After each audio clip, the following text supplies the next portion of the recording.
안녕하셨습니까? 행복한 인생의 이마 알베르토입니다.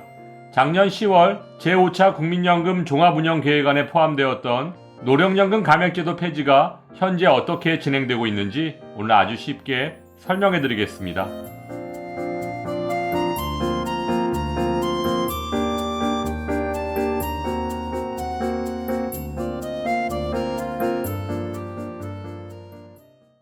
오늘 노령연금 감액제도 폐지에 대한 내용을 설명드리기에 앞서 국민연금과 기초연금의 정의를 간단히 정리해 보겠습니다.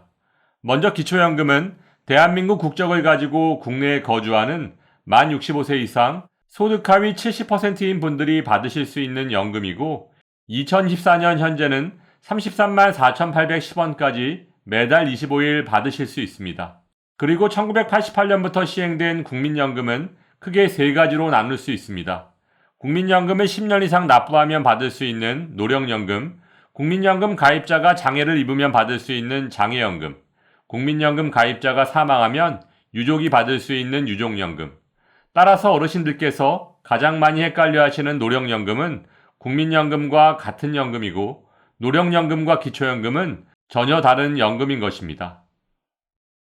이런 상황 속에서 현재 국민연금과 기초연금에 관련된 감액제도는 노령연금 감액제도와 국민연금 연계 감액, 이렇게 크게 두 가지로 나눌 수 있습니다. 먼저 작년 10월 발표되었던 제5차 국민연금 종합운영계획안에 포함된 노령연금 감액제도에 대해 설명드리면 국민연금 가입기간이 10년 이상이면 받을 수 있는 노령연금을 수급 개시 시점에 소득이 있는 업무에 종사하면 수급 개시일로부터 5년간 노령연금이 최대 50%까지 감액되는 것을 말합니다. 내용이 좀 어려우시죠? 좀 더 쉽게 설명드리면 노령연금을 받을 시점에 근로소득과 사업소득의 합계가 298만 9천 원을 초과하면 국민연금 개시 시점부터 최대 5년간 노령연금의 최대 50%까지 감액될 수 있는데 이것이 바로 노령연금 감액제도입니다.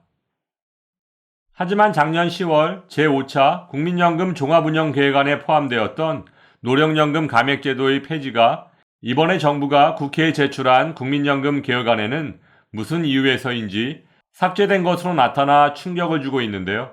최근 급속한 고령화로 인해 퇴직 후 일하는 노인이 급증하고 있는 시대의 흐름과 전혀 맞지 않는 제도라는 지적이 이어지고 있는 가운데 올해 6월 말 기준 재직자 노령연금 감액 대상자는 12만 명을 넘어섰고 이는 작년 11만 799명을 상반기에만 벌써 넘어선 아주 가파른 증가세인 것입니다. 하지만 경제협력개발기구 OECD에서도 노후에 일해서 돈을 번다고 연금을 깎는 감액제도의 완화를 권고한 상황이고 김선민 의원이 최근 노령연금 감액제도를 1년간 유지한 후 폐지하도록 하는 내용을 포함한 국민연금법 개정안을 대표 발의했습니다.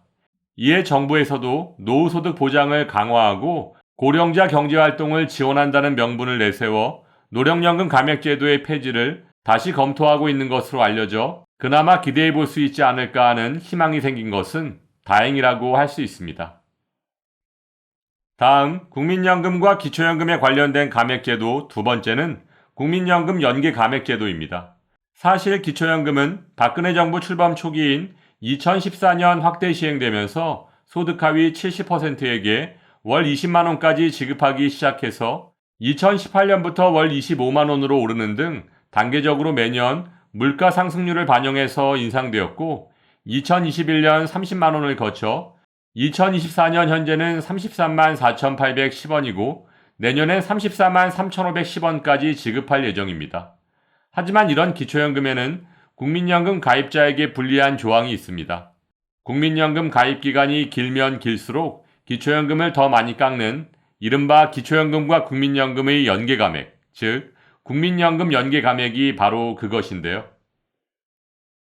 2024년 현재 국민연금 연계감액은 국민연금을 기초연금 기준연금액 33만 4,810원의 150%인 50만 2,200원을 초과해서 받으면 기초연금 33만 4,810원의 50%인 16만 7,400원까지 감액하는 제도입니다. 예를 들어 국민연금을 50만 원 받으면 기초연금이 감액되지 않지만 60만 원일 때 5만 원 감액, 70만 원일 때 6만 5천 원 감액, 80만원일 때 75,000원 감액, 90만원일 때 9만원 감액, 국민연금이 100만원일 때는 기초연금이 약 97,000원 정도까지 감액되고 있습니다. 물론 똑같은 국민연금을 받더라도 개인별 가입기간, 가입시기, 납입 금액에 따라 감액되는 금액이 모두 다르기 때문에 조금 전 말씀드린 감액 기준표는 참고용으로 보시기 바라고, 혹시 더 쉽게 국민연금 연계 감액의 계산을 원하신다면 국민연금 가입기간이 11년까지는 기초연금을 감액 없이 전액 받으실 수 있지만 가입기간 12년을 넘으면 1년 길어질수록 기초연금이 약 만원씩 줄어든다는 것 참고하시기 바랍니다.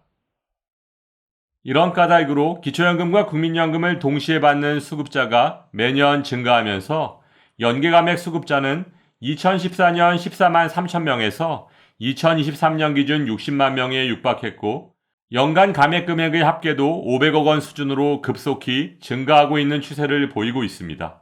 하지만 기초연금과 국민연금을 연계해서 감액하는 방식을 두고서는 기초연금 도입 당시부터 논란이 끊이질 않고 있는데요.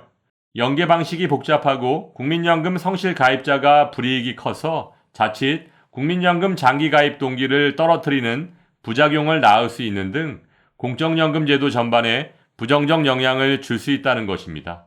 실제로 기초연금을 40만원까지 인상한다면 국민연금 가입을 중단할 의향이 있는 비율이 33.4%이고 국민연금 가입 제도가 비합리적이라는 의견도 49%에 이르고 있는 상황도 연계제도 개선을 압박하는 요인이라고 할 수 있습니다.